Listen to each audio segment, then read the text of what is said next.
సహోదరి సహోదరులారా, మరియమాత భక్తులారా,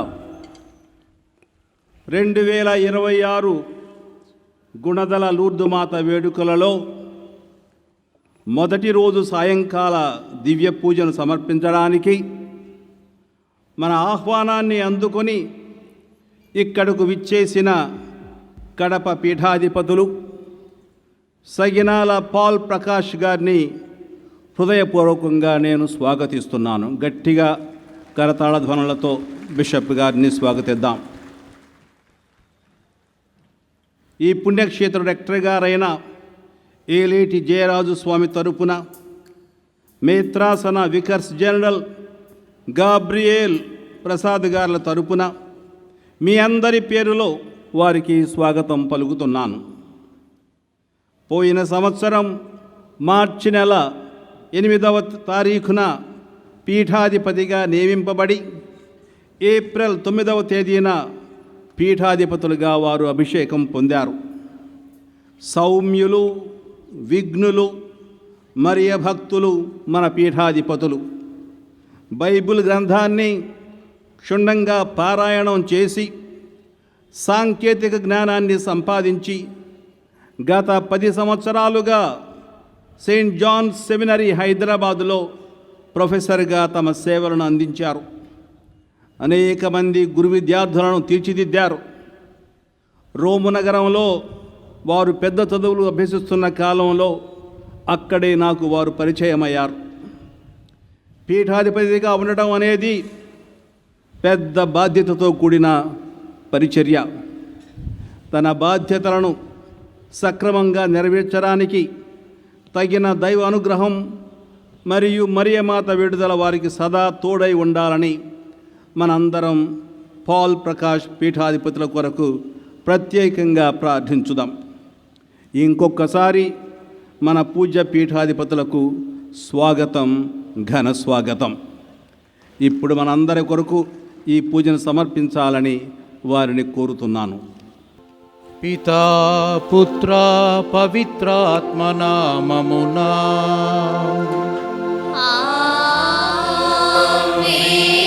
మన ప్రభువైన యేసుక్రీస్తు కృపా, సర్వేశ్వరుని ప్రేమ, పవిత్రాత్మ సహవాసము మీ అందరితో ఉండునుగాక.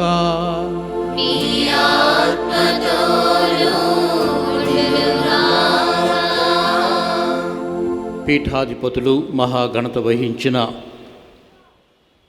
మన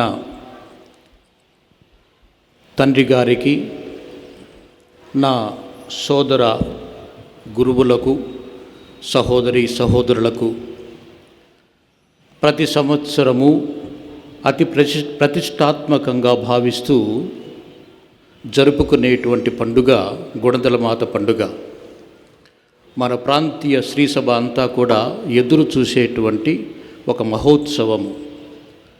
మన ప్రాంతీయ శ్రీసభలో అతి విశిష్టమైన స్థానాన్ని పొందినటువంటి ఒక పుణ్యక్షేత్రము. కుటుంబములో తల్లి యొక్క జన్మదినము కానీ ఒక పండుగ కానీ చేసుకొనటము తనయులకు, కుమార్తెలకు, అలాగే కుటుంబ సభ్యులకు ఒక ఆనందకరమైనటువంటి విషయము. అలాగే మన తల్లి యొక్క పండుగ చేసుకొనటము మన అదృష్టంగా భావించాలి. దేవుడు మరి ఒక సంవత్సరాన్ని మనకు అనుగ్రహించి ఈ మహోత్సవాన్ని ఈ రక్తపు కళ్ళతో చూడమని మనందరినీ కూడా ఆయన అనుగ్రహించాడు. అందుకు సంతోషిస్తూ అనేకమైనటువంటి గుణ విశేషాలను ఆ తల్లి నుండి నేర్చుకోవాలి. మనమందరం ఎంతో ఆశతో ఇక్కడికి వస్తాం. అద్భుతాల కోసము, మనకున్న సమస్య పరిష్కారాల కోసము, అనేకమైనటువంటి అభీష్టములను ఆమె ముందుంచుతూ ఆమె ప్రార్థన సహాయాన్ని కోరుకుంటూ ఇక్కడికి వస్తాం. అది మాత్రము చాలదు. ఆమె గుణగణాలను తెలుసుకోవాలి. ఆమెకున్నటువంటి విశ్వాస ప్రతిష్టలు, ఆమెకున్నటువంటి విశ్వాసాన్ని, నమ్మకాన్ని మనమంతా కూడా అలవాటు చేసుకోవాలి. ఆమె విశ్వాసాన్ని ధ్యానం చేస్తూ ఈరోజు ఈ యొక్క దివ్య బలి పూజను సమర్పిద్దాం. దేవుడు మనందరినీ ఆమె యొక్క ప్రార్థన సహాయంతో దీవించాలని కోరుకుంటూ ఈ దివ్య బలి పూజను సమర్పించుదాం. మొదట మన పాపములు ఒప్పుకుంటూ దేవుని ముందును మన సహోదరుల ముందును పాపక్షమాపణ వేడుకుందాం.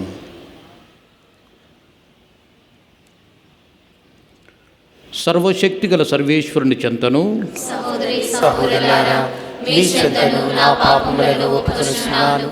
ఏదైనా తలంపు చేతను, వాక్కు చేతను, క్రియల చేతను, అశ్రద్ధ చేతను బహు పాపములు చేసితిని. ఇది నా తప్పు, ఇది నా తప్పు, ఇది నా గొప్ప తప్పు. అందుచేత నిత్య కన్యకైన పరిశుద్ధ మరియ మాతను, సకల దూతలను, పునీతులను, సహోదరులారా, మిమ్మును నా కొరకు మన ప్రభువైన సర్వేశ్వరుని ప్రార్థింపవలెనని బ్రతిమాలుకొనుచున్నాము. సర్వశక్తి గల సర్వేశ్వరుడు మనకు దయచూపి మన పాపములు మన్నించి మడల నిత్య జీవమునకు చేర్చుదురుగాక.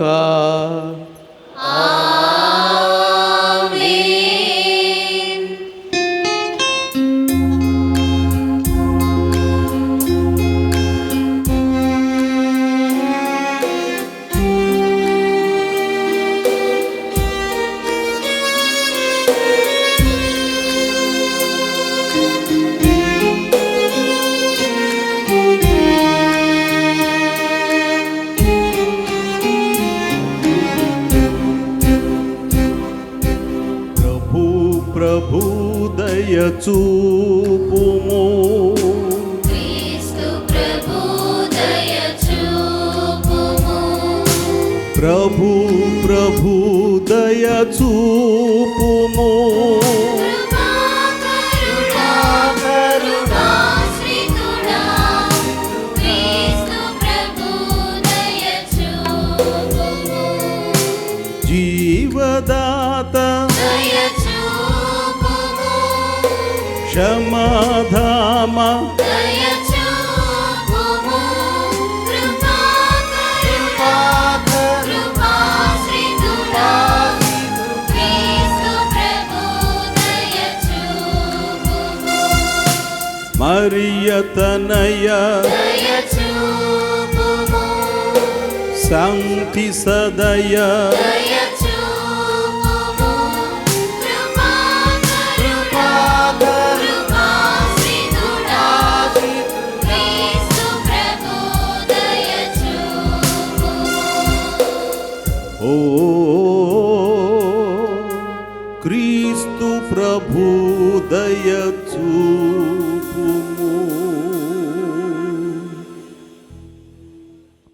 ప్రార్థించుదము.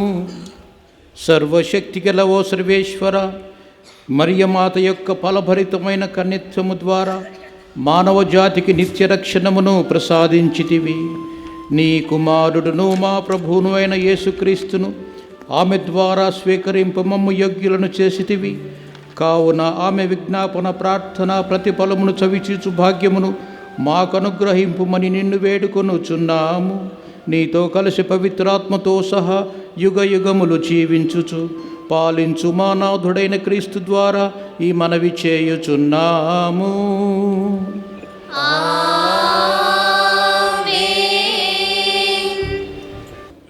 మొదటి పఠనము ఆదికాండము 12వ అధ్యాయము 1వ వచనము నుండి 5వ వచనము వరకు. దేవుడు అబ్రాముతో ఇట్లు చెప్పెను, నీ దేశమును, నీ చుట్టుపక్కలను, నీ పుట్టినింటిని వదిలి నేను చూపు దేశమునకు వెళ్ళుము. నేను నిన్ను ఒక మహాజాతిగా తీర్చిదిద్దెదను. నిన్ను ఆశీర్వదింతును. నీ పేరు మహా గొప్పది అగును. నీవు అందరికీ ఒక దీవెనగా ఉందువు. నిన్ను దీవించు వారిని దీవింతును, నిన్ను శపించు వారిని శపింతును. నీ యందు సకల జాతి జనులు ఆశీర్వదింపబడుదురు. దేవుడు చెప్పిన రీతిగా అబ్రాము బయలుదేరెను. లోతు అతని వెంట వెళ్ళెను. హరానును వదిలినప్పుడు అబ్రాము వయసు 75 ఏండ్లు. భార్య సారైతో, సోదరుని కుమారుడు లోతుతో, గడించిన ఆస్తిపాస్తులతో, హరానులో చేర్చుకున్న సేవకులతో అబ్రాము కనానునకు ప్రయాణమై వెళ్ళెను. వారందరూ కనాను దేశము చేరిరి. ఇది ప్రభువు వాక్కు. సర్వేశ్వరునికి వందనములు.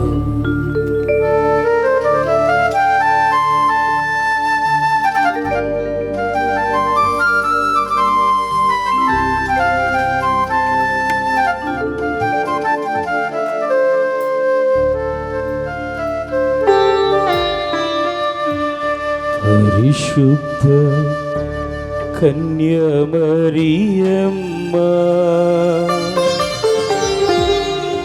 సర్వేశ్వరుని మాత, నీవే మా జాతి గౌరవము, నీవే క్రైస్తవుల వైభవము,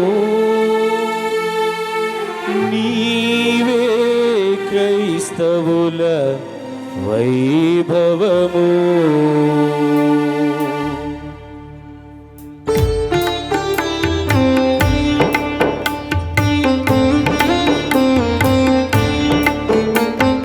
పరిశుద్ధ కన్యమరియమ్మ సర్వేశ్వరుని మాత, పరిశుద్ధ కన్యమరియమ్మ సర్వేశ్వరుని మాత, నీవే మా జాతి గౌరవము, నీవే క్రైస్తవుల వైభవము, నీవే మా జాతి గౌరవము, నీవే క్రైస్తవుల వైభవము, నీవే క్రైస్తవుల వైభవము.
దేవునిచే దీవించబడిన అనుగ్రహ పరిపూర్ణురాల, దేవాది దేవునిచే దీవించబడిన అనుగ్రహ పరిపూర్ణురాల,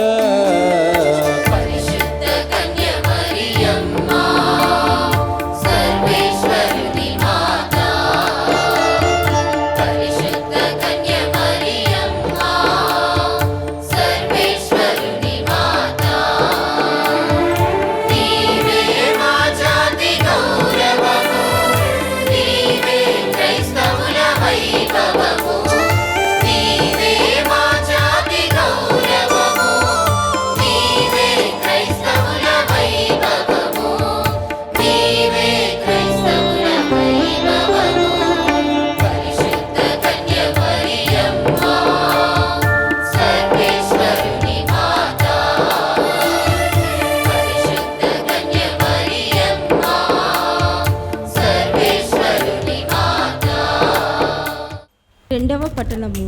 పునీత పౌలు గారు గలతీలకు వ్రాసిన లేఖ 4వ అధ్యాయము 4వ వచనం నుంచి 7వ వచనం వరకు. పునీత పౌలు గారు గలతీలకు వ్రాసిన లేఖ 4వ అధ్యాయము 4వ వచనం నుంచి 7వ వచనం వరకు. కానీ కాలము పరిపక్వమైనప్పుడు దేవుడు తన కుమారుని పంపెను. ఆయన ఒక స్త్రీ నుండి పుట్టెను. ఆయన ధర్మశాస్త్రమునకు లోనయ్యెను. మనము దేవుని పుత్రులము అగునట్లు ధర్మశాస్త్రమునకు లోబడి ఉన్న వారిని విముక్తులను చేసెను. మీరు ఆయన పుత్రులగుటచే దేవుడు తన కుమారుని ఆత్మను మన హృదయములందు ప్రవేశపెట్టెను. ఆ ఆత్మ అబ్బా తండ్రి అని పిలుచుచున్నది. కనుక దేవుని వలన ఇక నీవు బానిసవు కావు, పుత్రుడవు. నీవు ఆయన పుత్రుడవు కనుక వారసుడవు కూడా. ఇది ప్రభువాక్కు. సర్వేశ్వరునికి వందనములు.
ప్రభువు మీతో ఉండునుగాక.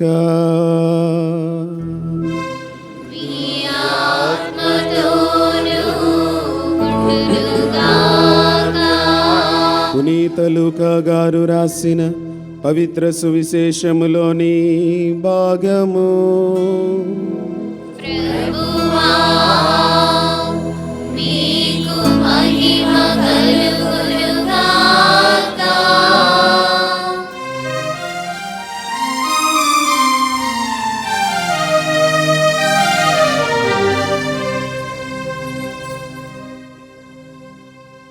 లూకా శుభవార్త 1వ అధ్యాయము 26వ వచనము నుండి 38వ వచనము వరకు.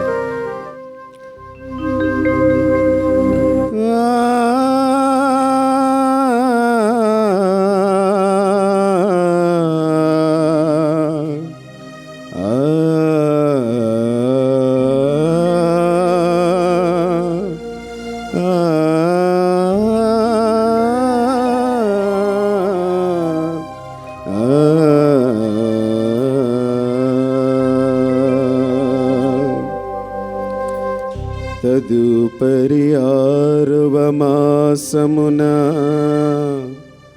దేవుడు గబ్రియేలు దూతను గలిలయ సీమయందలి నజరేతు నగరమునకు పంపెను.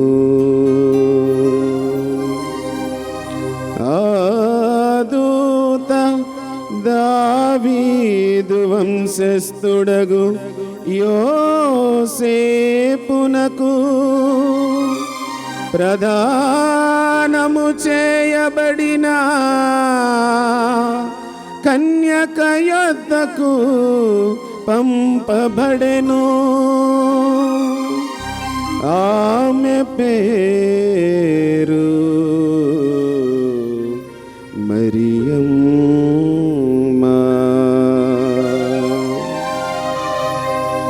దేవదూత లోపలికి వచ్చి ఆమెతో అనుగ్రహ పరిపూర్ణురాలా నీకు శుభము. ఏలిన వారు నీతో ఉన్నారు అనేను. మరియమ్మ పలుకులకు కలత చెంది ఆ శుభవచనము ఏమిటో అని ఆలోచించుచుండగా దేవదూత మరియమ్మ భయపడకుము, మరియమ్మ భయపడకుము, మరియమ్మ భయపడకుము. నీవు దేవుని అనుగ్రహమును పొందియున్నావు. ఇదిగో నీవు గర్భము ధరించి కుమారుని కనెదవు. ఆ శిశువునకు యేసు అని పేరు పెట్టుము. ఆయన మహనీయుడై మహోన్నతుని కుమారుడని పిలువబడును. ప్రభువగు దేవుడు తండ్రి అయిన దావీదు సింహాసనమును ఆయనకు ఇచ్చును. ఆయన సర్వదా యాకోబు వంశీయులను పరిపాలించును. ఆయన రాజ్యమునకు అంతమే ఉండదు అనేను. అంతటా మరియమ్మ నేను పురుషుని ఎరుగను కదా, ఇది ఎట్లు జరుగును అని దూతను ప్రశ్నించెను. అందుకు ఆ దూత ఇట్లనెను, పవిత్రాత్మ నీపై వేంచేయును, సర్వోన్నతుని శక్తి నిన్ను ఆవరించును. అందుచేత పవిత్ర శిశువు దేవుని కుమారుడు అని పిలువబడును. నీ చుట్టమగు ఎలిజబెత్తమ్మను చూడుము, ఆమెకు వయస్సు మళ్ళినది కదా. గొడ్రాలైన ఆమె గర్భము ధరించి ఇది 6వ మాసము. ఏలయనా దేవునికి అసాధ్యమైనది ఏదియునూ లేదు. అంతట మరియమ్మ ఇదిగో నేను ప్రభువు దాసురాలను, నీ మాట చొప్పున నాకు జరుగునుగాక, నీ మాట చొప్పున నాకు జరుగునుగాక అనెను. అంతటా ఆ దూత వెళ్ళిపోయెను. ఇది క్రీస్తు ప్రభుని సువిశేషము. క్రీస్తువా నీకు స్తుతి కలుగునుగాక. ప్రియమైన సహోదరి సహోదరులారా, క్రైస్తవ జీవితములో విశ్వాసము అతి ముఖ్యమైనది. ఆ విశ్వాసమే లేకపోయినట్లయితే మనం ఇక్కడికి వచ్చేవాళ్ళము కాదు, క్రైస్తవ జీవితాన్ని అనుసరించేవాళ్ళము కాదు. విశ్వాసం ఎంత ముఖ్యమో క్రీస్తు ప్రభు ఒక మాటలో అన్నారు, మీకు ఆవగింజంత విశ్వాసం ఉంటే చాలు, మీరు ఎంత ఘనకార్యమైనా సాధించగలరు అని అంటారు. మనము ఫిలిప్పులాగా స్వామి మా విశ్వాసాన్ని పెంపొందించండి, అధికం చేయండి అంటే ప్రార్థన చేస్తూ ఇటువంటి కార్యక్రమాలలో పాల్గొంటాము. విశ్వాసము గురించినటువంటి గొప్ప సత్యాన్ని, అందులో ఉన్నటువంటి గొప్పతనాన్ని మనకు నిరూపించిన వారు బైబిలులో 2 ప్రముఖమైన వ్యక్తులు ఉన్నారు. వారిలో మొదటివారు అబ్రహాము మొదటి పట్టణంలో మనం చదివాము. ఆదికాండములో 12వ అధ్యాయంలో ప్రభువు దేవుడు అబ్రహాముతో ఒక మాట అన్నాడు, నీవు సర్వమును ఇక్కడ విడిచిపెట్టి నేను చూపించు ప్రదేశమునకు వెళ్ళాలి అన్నాడు. ఆయన ఏం వదిలిపెట్టాలి? వదిలిపెట్టాలి అంటే తనకున్నటువంటి ఆస్తిని, తన చుట్టుపక్కల ఉన్నటువంటి తన మిత్రులను, బంధువులను, తన పుట్టింటిని అంటే తన తండ్రిని, తనకున్నటువంటి తోబుట్టువులను వదిలిపెట్టాలి. ఈ 3 వదిలిపెట్టడం అంటే అంత సామాన్యమైనది కాదు. అయితే ప్రభువు అన్నాడు, నీవు వాటినన్నీ వదిలిపెట్టి నేను చూపించు స్థలమునకు ప్రయాణము కమ్ము. అబ్రహాము ఎందుకు అని అడగలేదు, ఎక్కడికి అని అడగలేదు. తనకున్న ఆస్తి ముఖ్యముగా గొర్రెలు. పాలస్తీనాలో ఆ కాలంలో వ్యవసాయము అంత అభివృద్ధి చెందినటువంటి ఆ సమయంలో గొర్రెలే వారికి ఆస్తి. వాటి చర్మముతో వారు అనేక విషయములను వారు చేసుకుంటూ వారి జీవనాన్ని గడిపేవారు. అలాగే వాటిని ఆహారంగా కూడా స్వీకరించేవారు. అలాగే తన మిత్రులు, బంధువులు అందరిని వదిలిపెట్టి వెళ్ళాలి. అలాగే తన తండ్రిని, తనకున్నటువంటి బంధుమిత్రులను వదిలిపెట్టి వెళ్ళాలి. ఈ 3 నీవు వదిలిపెట్టి నేను చెప్పేటువంటి ప్రదేశానికి వెళ్ళాలి అని అన్నప్పుడు అబ్రహాము అన్నాడు, చిత్తము ప్రభువా. ఇది అబ్రహాము చెప్పినటువంటి మాట. అలా బయలుదేరినటువంటి అబ్రహాము, నన్ను పిలిచినటువంటి దేవుడు నేను ఎక్కడికి వెళ్ళాలి, ఎలా జీవించాలి, ఏ విధమైన ఆస్తి నాకు ఆయన ఇస్తాడు, ఇవన్నీ కూడా ఆయన విశ్వాసంలో ఆయనకు సమాధానముగా లభించాయి. అందువల్ల ఆయన ఎక్కడికి అన్నటువంటి ప్రశ్న ఆయన వేయలేదు. రెండవదిగా, ఒకసారి ఆయన ఒక యుద్ధంలో విజయాన్ని సాధించి వచ్చేటప్పుడు మెల్కిసెదెకు అన్నటువంటి ఒక యాజకుడు ఎదురుపడతాడు.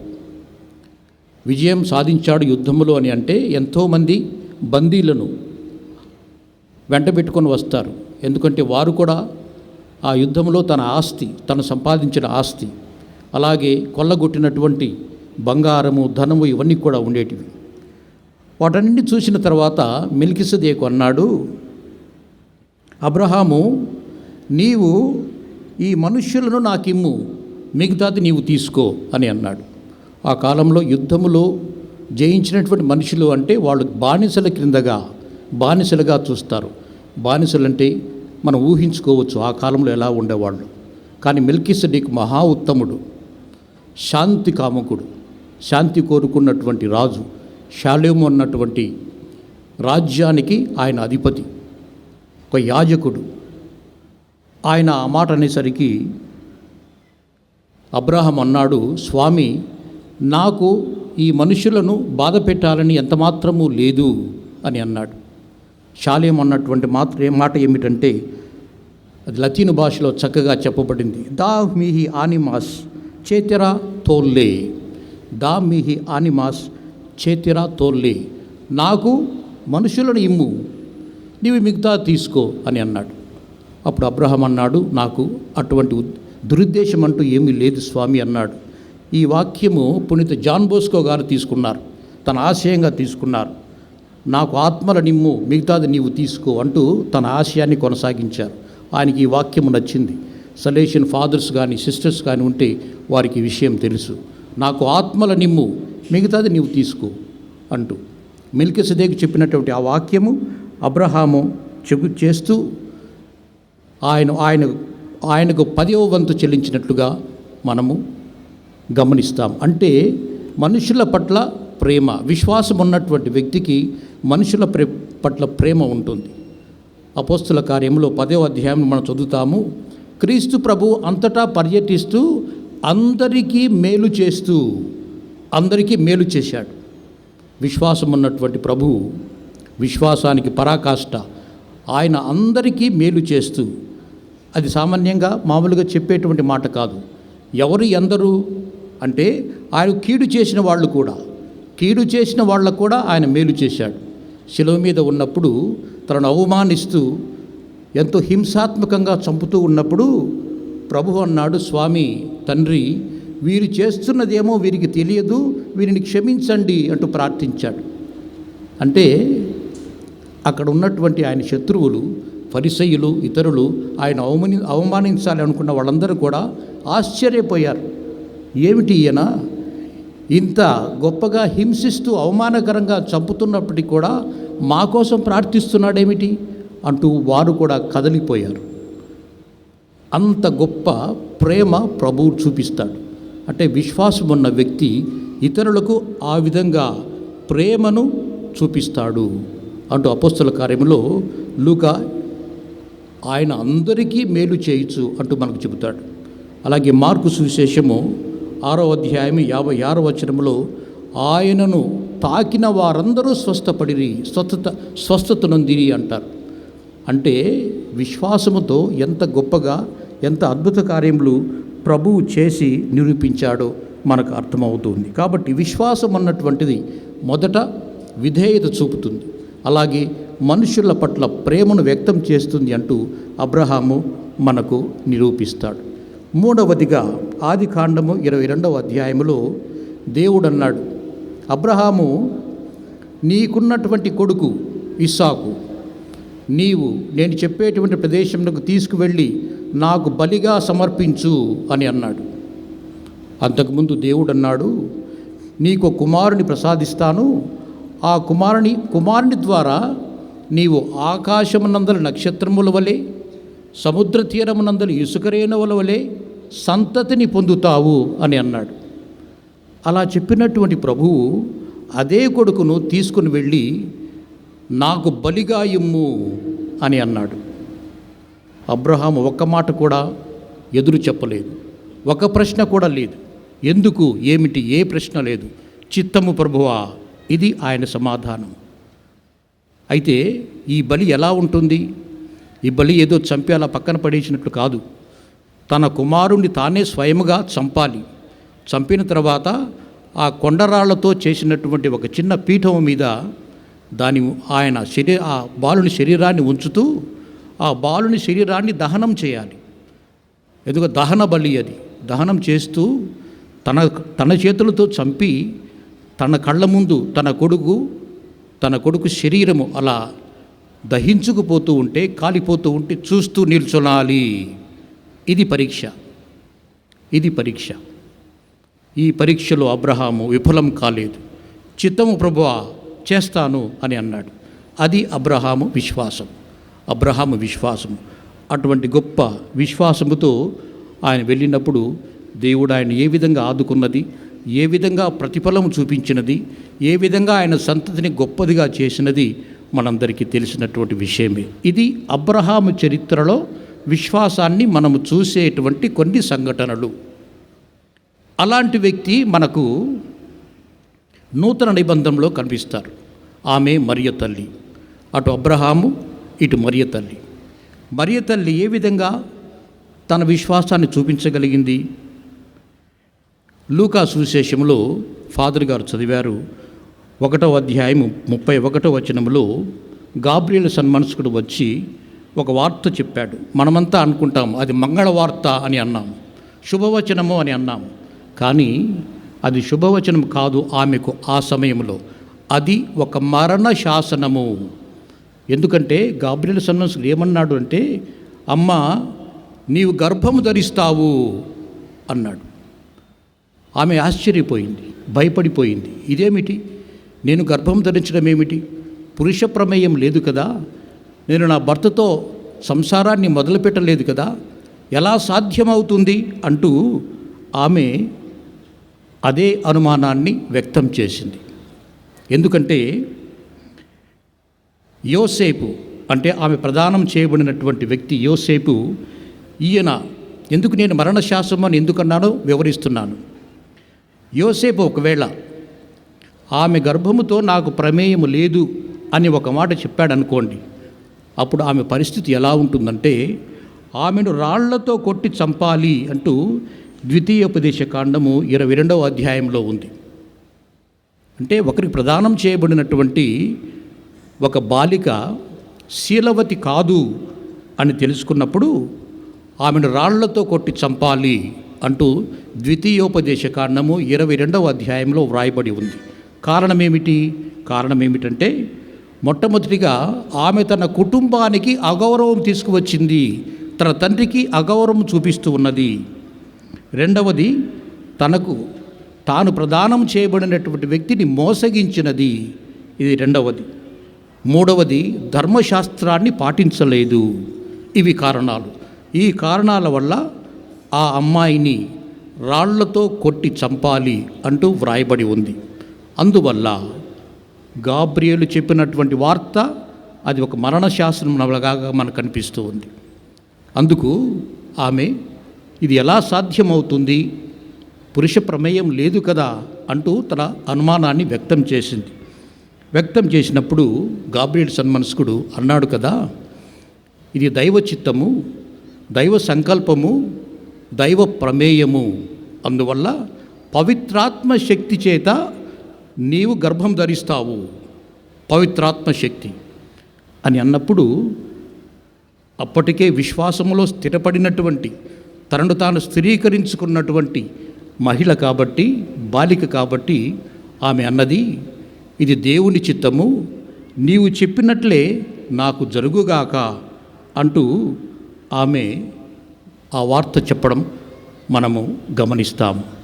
అగుస్తీను వారు ఒక మాట అంటారు, తాను వ్రాసినటువంటి గ్రంథాలలో ఒక మాట అంటారు, పరలోకమంతా కూడా ఎదురు చూస్తూ ఉన్నదట, ఈ బాలిక ఏమి చెప్పబోతుందో, ఈమె ఏమి చెబుతుందో, భయంతో పారిపోతుందేమో, లేదా అయిష్టతతో అయ్యో నాకు వద్దు అంటుందేమో, ఏమి చెబుతుందో. ఎందుకంటే దేవాది దేవుడు దైవ కుమారుడు జన్మించాలి, జన్మించటానికి మరి ఆమె ఒప్పుకోవాలి. ఆమె అవును అని చెబుతుందా లేదా అంటూ పరలోకమంతా ఎదురు చూస్తూ ఉన్నది అంటాడు పునీత అగుస్తీను వారు. కానీ ఆమె అవును అని చెప్పినప్పుడు మరి ఎంత సంతోషము, ఎంత సంబరము పరలోకమంతా ఉండిందో ఆయన తన పుస్తకాల్లో వివరిస్తాడు.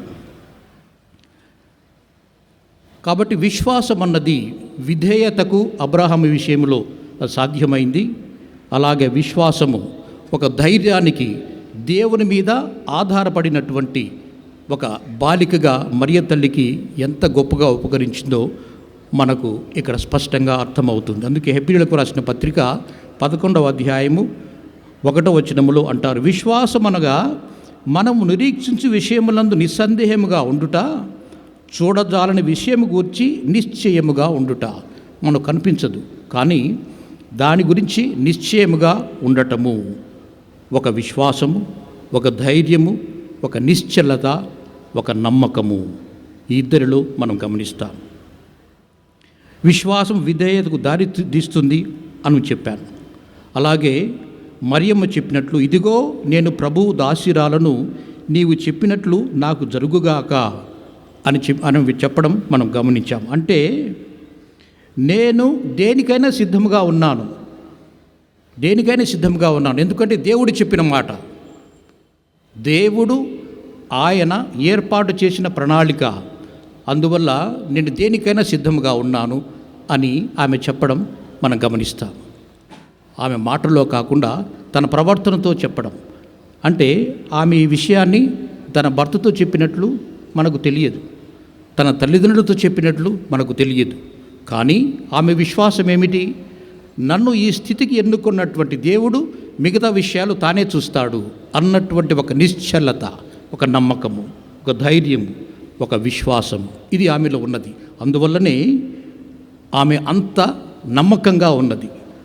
ఆమె నమ్మకాన్ని దేవుడు నిలబెట్టాడు. ఎలా? మత్తయి సువిశేషం మనకి వివరిస్తుంది.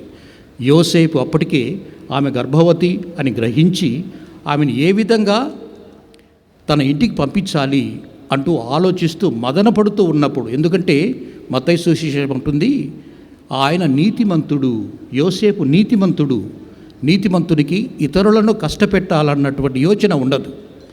అందువల్ల ఆయన మదన పడుతూ ఉన్నప్పుడు ఆయన కలలో దేవదూత కనిపించి, యోసేపు, ఇది విషయము, కాబట్టి ఆమెను స్వీకరించడానికి నీవు ఎలాంటి అనుమానము వ్యక్తం చేయని అవసరం లేదు.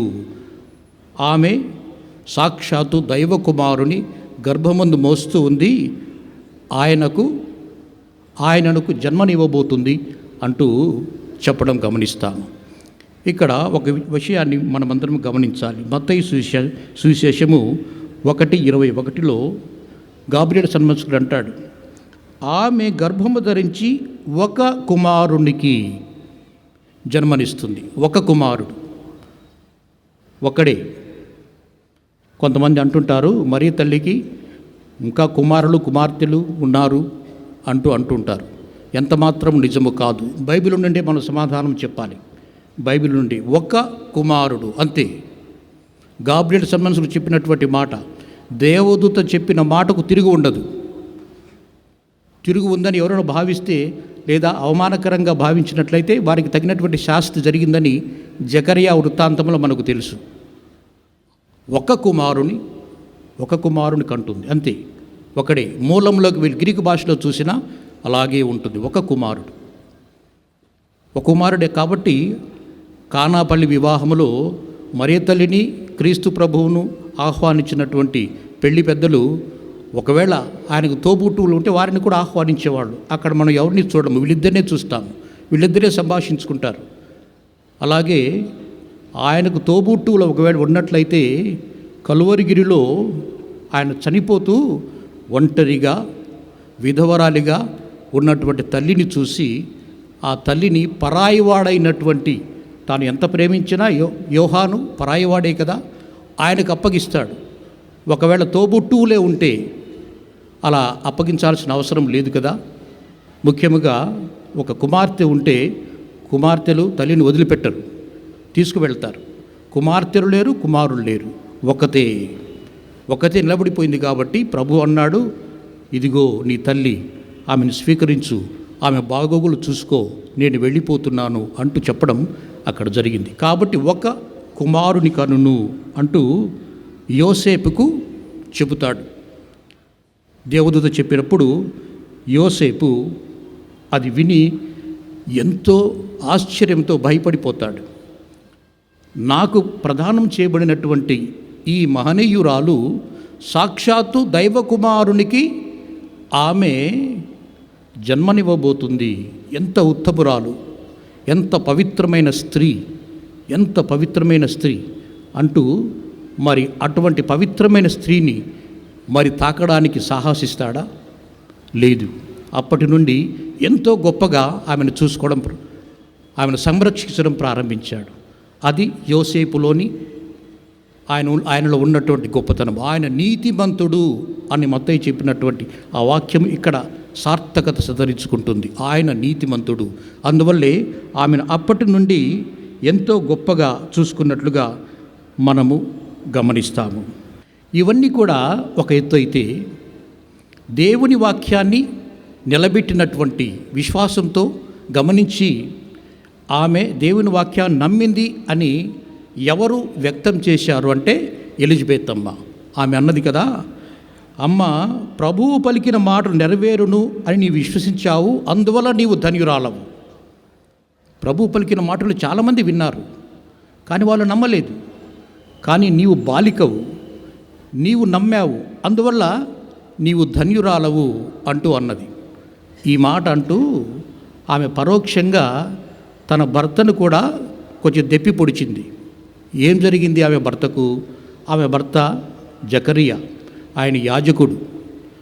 మరి దేవుని సన్నిధిలో ఆయన అర్చన చేసేటప్పుడు దేవదూత ప్రత్యక్షమైంది. దేవదూత ప్రత్యక్షమై అన్నాడు, నేను దేవదూతను గాబ్రియలు సన్మనస్కుని, నీకు కుమారుడు కలుగుతాడు అంటూ కుమారుడు గురించి ఒక పెద్ద ఎస్సే చెబుతాడు. ఆయన ఎలా ఉంటాడు, ఏమి చేస్తాడు, ఆయనకి తేనె మాత్రమే తాగుతాడు, ఈ విధంగా వస్త్రాలు ధరిస్తాడు అంటూ పెద్దగా చెబుతాడు ఆయన గురించి. ఇవన్నీ చెప్పిన తర్వాత జకరియా అంటాడు, అదేమిటండి, నాకు 90 ఏళ్ళు, మా ఆవిడకు 80 ఏళ్ళు, భౌతికంగా ఇది ఎలా సాధ్యమవుతుంది? అది సాధ్యం కాదు కదా అంటూ ఒక పరిహాసంగా ఒక మాట అంటాడు. ఆ మాట అన్నప్పుడు గాబ్రియేలు సన్మానిస్కి కోపం వచ్చింది. ఆయన అన్నాడు కదా, ఏమి, నేను దేవదూతను అని నీకు తెలియపరిచాను. నేను దేవుని సమక్షంలో ఉండే దేవదూతను, దేవుని మాటను మోసుకొని వచ్చినటువంటి వాడను. నీవు ఒక యాజకునివి, దేవునికి అర్చన చేసేటువంటి వాడు, ధర్మశాస్త్రం తెలిసినటువంటి వాడు, విశ్వాసము ఉన్నటువంటి వాడవు. కానీ నీ విశ్వసించడం లేదేమిటి? కాబట్టి నీ పరిహాసానికి తగినటువంటి శాస్తి జరుగుతుంది. నీకు కుమారుడు కలిగేంత వరకు నీకు మాట పడిపోతుంది, మూగవాడివైపోతావు అంటూ ఒకలాంటి శాపం ఇచ్చేశాడు. ఆ మాటను మనం బహుశా ఇక్కడ గుర్తుకు తెచ్చుకోవాలి. ఎలిజబెత్ అమ్మ ఆమె పరోక్షంగా చెబుతూ ఉంది, దేవుని చిత్తం మాట, ఆ దేవుని మాట జరుగుతుంది, ఆయన చిత్తం నెరవేరుతుంది అని నమ్మినటువంటి ఓ ధన్యురాల, నీవు ఎంత గొప్పదానవు అంటూ మరియమ్మతో ఆమె చెప్పడం మనం గమనిస్తాము. మరియమ్మలోని గొప్పతనము. ఇలాంటి ఈ అపనమ్మకము కొంతమందిలో మనకు కనిపిస్తుంది. ముఖ్యంగా సారా, అబ్రహాము భార్య సారా, ఈమె నమ్మలేదు. వారి దగ్గర కూడా సన్మనస్కులు వచ్చారు, దేవదూతలు వచ్చారు. వచ్చి అబ్రహాముతో అన్నారు, వారు బయట ఉన్నారు, సారా లోపల ఉన్నది. సారా లోపల ఉన్నప్పుడు వారు అన్నారు కదా, వచ్చే సంవత్సరము మేము మళ్ళీ ఇక్కడికి వస్తాము, అప్పటికి నీ చేతిలో ఒక కొడుకు ఉంటాడు అబ్రహాము అని అన్నారు. అబ్రహాము తల వంచి తాను మామూలుగా చెప్పినట్లుగా చిత్తము అని అన్నాడు. కానీ లోపల, డేరా లోపల ఉన్నటువంటి సారా మాత్రము ఆమె నమ్మలేదు. ఆమె అన్నది కదా, నా భర్తకు చూస్తే దాదాపు 100 సంవత్సరాలు, నాకు 89 సంవత్సరాలు ఉంటాయి, ఇది సాధ్యం కాదు కదా, ఎంతోమంది ఏ విధంగానో ఆశీర్వదించారు, దీవించారు, కానీ నా కడుపున ఒక నలుసైనా కలుగలేదు అంటూ, ఇది అందరూ చెప్పే మాట కదా అంటూ పరిహాసంగా నవ్వింది. నవ్వినప్పుడు దేవదూత కోపం వచ్చింది. ఆయన అన్నాడు కదా, అదేమిటి, నీ కుమారుడు కలుగుతాడు అని చెబుతుంటే సారా ఎందుకు నవ్వుతున్నది అంటూ ప్రశ్నించాడు. అబ్రహాము దేవదూతలు బయట ఉన్నారు, సారా లోపల ఉన్నది. అబ్రహాముకి ఏమీ అర్థం కాలేదు, కానీ సారా మాత్రం ఆ మాట విన్నది. ఆమె అన్నది కదా, అదేమిటి, నేను నవ్వినట్లు వాళ్ళకెలా తెలిసింది, నా అపనమ్మకం వాళ్ళకెట్లా తెలిసింది అంటూ ఆమె భయపడిపోయింది. భయపడిపోయి వెంటనే అబద్ధం చెప్పేసింది. మనకందరికీ కూడా అలవాటే అబద్ధం చెప్పడం. గబక్కినన్నది, నేను నవ్వలేదు అన్నది. కానీ దేవదూత అన్నాడు, జాగ్రత్త, మేము దేవదూతలము, దేవుని సమక్షంలో ఉండువాళ్ళము, నీవు నవ్వావు. ఆంగ్లంలో చాలా చక్కగా, ఆంగ్ల అనువాదం చాలా చక్కగా ఉంటుంది. దేవదూత అన్నాడు, ఎస్ యూ డిడ్ లాఫ్, నీవు పరిహాసంగా నవ్వావు, జాగ్రత్త. సారా నమ్మలేదు. అలాగే అబ్రహాము కూడా ఆదికాండం 17వ అధ్యాయం 17వ వచనంలో ఈ మాట చెప్పినప్పుడు ఆయన కూడా తనలో నవ్వుకున్నాడు. ఇదేమిటి, నాకు ఈ వృద్ధాప్యంలో కొడుకేమిటి, ఇంతకుముందే నాకు ఒక కొడుకునిచ్చావు ఇష్మాయేలు, ఆయన బాగా చూడు తండ్రి, ఆయన ఆశీర్వదించు అంటూ అన్నాడు. కానీ లేదు అబ్రహాము, నేను నీ కుమారుని ఇస్తాను అంటూ దేవుడు చెప్పడం జరిగింది. ఆయన కూడా నవ్వాడు. జకరియా ఇప్పుడు చెప్పుకున్నాము. ఈ ముగ్గురు చాలా పెద్ద మనుషులు, 80, 90, 100 సంవత్సరాలు ఉన్నటువంటి వాళ్ళు. కానీ ఈమె కేవలం ఒక బాలిక, 20 సంవత్సరాలు మాత్రమే ఉన్నటువంటి ఒక బాలిక. ఈమె చిత్తము, నీవు దేవుని వాక్యాన్ని నాకు చెబుతున్నావు, నీవు చెప్పినట్లే నాకు జరుగుగాక. ఎక్కడి నుంచి వచ్చింది విశ్వాసం? ఎక్కడిది నమ్మకం? ఎక్కడిది ధైర్యం? తన భర్త తన గురించి ఏమనుకుంటాడు? తల్లిదండ్రులు ఏమనుకుంటారు? ఎవరు నమ్ముతారు? పవిత్రాత్మ శక్తి చేత నా గర్భం వచ్చిందని చెబితే ఎవరు నమ్ముతారు? ఎంత ప్రమాదకరమైన పరిస్థితి అయినప్పటికీ ఇది దేవుని ఆజ్ఞ, ఆయన ప్రణాళిక, నీవు చెప్పినట్లే నాకు జరుగుగాక. ఇది ఆమె విశ్వాసం. అందుకే ఆమె గొప్పది, అందుకే ఆమె అంత గొప్పది. ఈరోజు ఎందుకు మనం గౌరవిస్తాం ఆమెను, ఆ తల్లిని? కారణం ఏమిటంటే ఆమె నిశ్చలమైనటువంటి విశ్వాసము, ఎవరూ చూపనటువంటి విశ్వాసాన్ని ఆమె చూపింది. అందుకే ఆమె అంటే మనకు అంత గౌరవము, అంత నమ్మకము. అమ్మ, నీలో ఉన్నటువంటి విశ్వాసాన్ని కొంచెమైనా మాకు ప్రసాదించు అంటే మనం ప్రార్థన చేస్తాం, ఆమె సహాయాన్ని కోరుకుంటాం. అందుకే ఆమె అంత గొప్ప గుణ విశేషాలు కలిగినటువంటి స్త్రీ. అందుకే ఆమె అంటే మనమందరము అంత గౌరవంగా మనందరం కూడా ఆమె ప్రార్థన సహాయాన్ని కోరుకుంటాము. అలాగే ఆ విశ్వాసం ఉన్నది కాబట్టే ఇతరులకు సేవ చేయడానికి ఆమె ముందుకు వచ్చింది. ఆమె త్వరితముగా ప్రయాణమై ఎలిజబెత్ అమ్మ దగ్గరికి వెళ్ళింది అంటాడు. అంటే ఎలిజబెత్ అమ్మ అప్పటికే వృద్ధురాలు. ఆ వృద్ధాప్యంలో ఆమె గర్భము సంతరించినప్పుడు కష్టపడుతుంది తెలిసి ఆమెకు సహాయం చేయడానికి వెళ్ళింది. అలాగే ఆమె కుమారుని కనేంత వరకు ఆమె దగ్గరే ఉండి సపర్యలు చేసింది. విశ్వాసము కలిగిన వ్యక్తులందరూ కూడా సేవ చేస్తారు. ఈ విషయాన్ని మనం గుర్తుంచుకోవాలి. విశ్వాసము కలిగిన వ్యక్తులు మరియ తల్లిలాగా సేవ చేస్తారు. మీకు గుంటూరుకు వెళితే Saint Joseph's convent JMJ sisters, అక్కడ సిస్టర్ మేరీ గ్లౌరీ అన్నటువంటి కన్యాస్త్రీ యొక్క సమాధి మీకు కనిపిస్తుంది. ఆమె ఎవరు? ఆమె ఆస్ట్రేలియాలో ఉన్నటువంటి ఒక వైద్యురాలు. 1920వ సంవత్సరంలో ఆమెకు ఒక వార్త విన్నది. ఇండియాలో శిశువులు చనిపోతూ ఉన్నారు, చిన్నపిల్లలకు సరైన వైద్యము లేదు, గర్భవతులు చనిపోతున్నారు, ఇది చాలా విషమమైన పరిస్థితి, వారికి ఏదైనా సహాయం చేయాలి, నా వంతు సహాయం చేయాలి అంటూ ఆమె పరిగెత్తుకుంటూ వచ్చింది. 1920 సంవత్సరంలో ఆమె ఈ ప్రాంతంలో పనిచేస్తూ తాను సంకల్పించుకున్నటువంటి వైద్య సహాయాన్ని అందించింది. ఆ తర్వాత 57వ సంవత్సరంలో చనిపోయింది. ఈ 37 సంవత్సరాలు ఆమె తిరిగి వెళ్ళలేదు, తన స్వదేశానికి వెళ్ళలేదు, ఇక్కడే ఉన్నది. సెయింట్ జాన్స్ మెడికల్ కాలేజ్ ఈరోజు బెంగళూరులో మనం అంటాం. ఆమె అది స్థాపించబడటానికి ఆమె కారకురాలు, ఆమె ఆద్యులు దానికి. అలాగే ఛాయ్ అన్నటువంటి ఒక సంస్థను కూడా ప్రారంభించి అనేక పేదలకు ఆమె వైద్య సహాయం అందించింది. ఎంతో గొప్ప సేవ చేసింది. ఈ సేవలోని పవిత్రత ఆమెకి ఎలా వచ్చింది? ఎవరి నుంచి నేర్చుకున్నది? మరియ తల్లి నుంచి నేర్చుకున్నది. మరియ తల్లి ఆమె చేసినటువంటి సేవని ఆమె గుర్తించి నేను కూడా సేవ చేయాలి అంటూ పరిగెత్తుకుంటూ వచ్చింది, సేవ చేసింది. అలాగే తాడిపత్రి జ్ఞానమ్మ అన్నటువంటి ఒక స్త్రీ ఉంది. ఆమె ఒక మఠకన్యల సభను స్థాపించి ఎంత గొప్ప సేవ చేసింది. తనకున్నటువంటి 5 మంది కొడుకుల్లో 4 గురువులు చేసేసింది, ఒకరిని మాత్రమే సంసారానికి పంపించింది. ఎంతో గొప్ప సేవ చేసింది.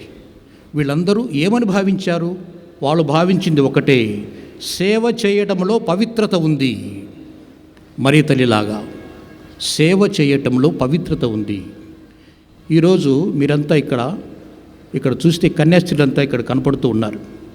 ఈ కన్యాస్త్రీల్లో చాలామంది కేరళ ప్రాంతం నుంచి వచ్చిన వాళ్ళు ఉంటారు, అలాగే మ్యాంగ్లూరు నుంచి వచ్చిన వాళ్ళు ఉంటారు, ఎక్కడెక్కడో వచ్చిన వాళ్ళంతా ఉంటారు. వాళ్ళు వచ్చి మన ప్రాంతంలో సేవ చేస్తున్నారు, మన బిడ్డలకు విద్య నేర్పిస్తున్నారు, వైద్య సహాయం అందిస్తున్నారు. వారికేం పట్టింది? వారు ఎందుకు రావాలి?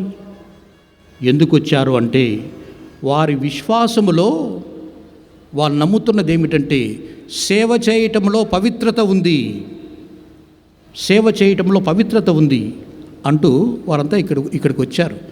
మన ప్రాంతాల్లో పనిచేస్తూ ఉంటారు, మన బిడ్డలు కూడా ఉన్నారు. అయితే వారి సేవలోని పవిత్రతను మనం గుర్తించాలి, వారు చేసే సేవలోని పవిత్రత మనం గుర్తించాలి. సామాన్యంగా సాయంత్రం పూట 6 నుండి 8 ఆ ప్రాంతం వరకు మన ఇళ్లలో కొంతమంది, అందరూ అని చెప్పను, కొంతమంది స్త్రీలు ఏం చేస్తుంటారంటే టీవీ సీరియల్ చూస్తూ ఉంటారు. ఆ టీవీ సీరియల్లో ఏం జరుగుతుంటుంది? ఆ టీవీలో సీరియల్లో వాళ్ళు ఏడుస్తుంటే వీళ్ళు కూడా ఏడుస్తూ ఉంటారు. నాకు వంట చేయడానికి ఒక స్త్రీ ఉండేది. ఆమె సాయంత్రం పూట ఆ టీవీ సీరియల్, అదేదో ఆ టీవీ సీరియల్ పేరు నేను చెప్పను, 5 సంవత్సరాలు నడిచింది ఆ టీవీ సీరియల్. ఈ 5 సంవత్సరాలు ఆమె ఏం చేసిందంటే, ఆ సమయంలో నేను వేరే టీవీలో ప్రోగ్రాం చూడడానికి వీల్లేదు. ఆమె వచ్చి అక్కడ కూర్చుంటుంది, ఆ టీవీ సీరియలే పెట్టాలి.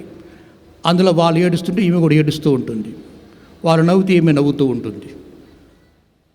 ఆ టీవీ సీరియల్ ఏదైనా తేడా వచ్చిందనుకోండి, ఆ రోజు కూరలు పాడైపోతాయి. నేను ఆమెను ఇదేంటమ్మా అని ప్రశ్నించడానికి వీల్లేదు, ఎందుకంటే సమాధానం టీవీ సీరియల్లో లభిస్తుంది. అంత ప్రభావితం చూపిస్తాయి. ఆ సమయంలో మీరు గుర్తించవలసింది, ఈ కన్యాస్త్రీలు ఏం చేస్తారో తెలుసా? వారికి ఈవినింగ్ ప్రేయర్ అని ఉంటుంది. ఈవినింగ్ ప్రేయర్ చెబుతారు, అడరేషన్ చేస్తారు, ధ్యానం చేస్తారు. అది వాళ్ళు చేసే పని. వారు చేసే సేవలో వారికి శక్తి ఎక్కడి నుంచి వస్తుంది? ఆ ప్రార్థన జీవితంలో వస్తుంది. ప్రార్థన జీవితంలో వస్తుంది. కోవిడ్ వచ్చినప్పుడు, కరోనా వచ్చినప్పుడు కన్యాస్త్రులు ఎంత కన్నీళ్లతో ప్రార్థన చేశారు. వారి ప్రార్థన సహాయంతో మనమంతా బాగుపడలేదా? అంటే నేను చెప్పదలుచుకున్నది ఏమిటంటే, సేవ చేయడంలో పవిత్రత ఉంది అని నమ్ముతారు కాబట్టి వారి జీవితాలు వారు దేవునికి అంకితం చేసుకొని వారి ప్రాంతాల నుంచి తిరిగి వచ్చి ఇక్కడికి వచ్చారు, మనకు సేవ చేస్తున్నారు. అలాగే మన సోదర గురువులు ఎక్కడి నుంచో వస్తారు, ఏ తల్లి కన్న బిడ్డలో ఇక్కడికి వస్తారు, మనకు సేవ చేస్తారు. సేవ చేసినటువంటి మహానుభావులందరూ మన ముందు వెళ్ళలేదా? వారంతా గమనించింది ఏమిటి? సేవ చేయటంలో పవిత్రత ఉంది అని. లేకపోతే ఎక్కడో అల్బేనియాలో జన్మించిన మదర్ తెరీసా పరిగెత్తుకుంటూ కలకత్తాకు వచ్చి తొట్టిలో పడిపోయినటువంటి బిడ్డను తీసుకొని హృదయానికి హత్తుకొని ఎందుకు సేవ చేస్తుంది? మరియ తల్లి చూపించింది కాబట్టి. సేవ చేయడంలో భాగ్యం ఉంది, సేవ చేయడంలో పవిత్రత ఉంది అని ఆమె గ్రహించింది కాబట్టి. అలాగే ఎందరో మహానుభావులు వీరంతా మనకు దారి చూపుతారు. సేవ చేయటం క్రైస్తవులు సేవ చేయటంలో తరిస్తారు, భాగ్యాన్ని పొందుతారు, విజయాన్ని పొందుతారు, పవిత్రతను పొందుతారు. ఎవరి నుంచి నేర్చుకున్నారు? మరియ తల్లి నుంచి నేర్చుకున్నారు. కానాపల్లిలో ద్రాక్షరసం అయిపోయింది.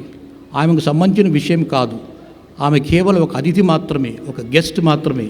కానీ ఎవరు చెప్పారు ఆమెకు? ఎవరు చెప్పలేదు. కానీ తన వంతు తాను చేయాలి, ఇతరులకు సహాయం చేయాలి, ఇతరులకు మేలు చేయాలి అంటూ కుమారుడిని అడిగింది. కుమారుడు అన్నాడు కదా, అమ్మ మనకు సంబంధించిన విషయం కాదు అది, నా సమయం ఇంకా రాలేదు అన్నది. కానీ కుమారుని 30 సంవత్సరాలు పెంచింది. కుమారుని యొక్క మనసు తెలియదా?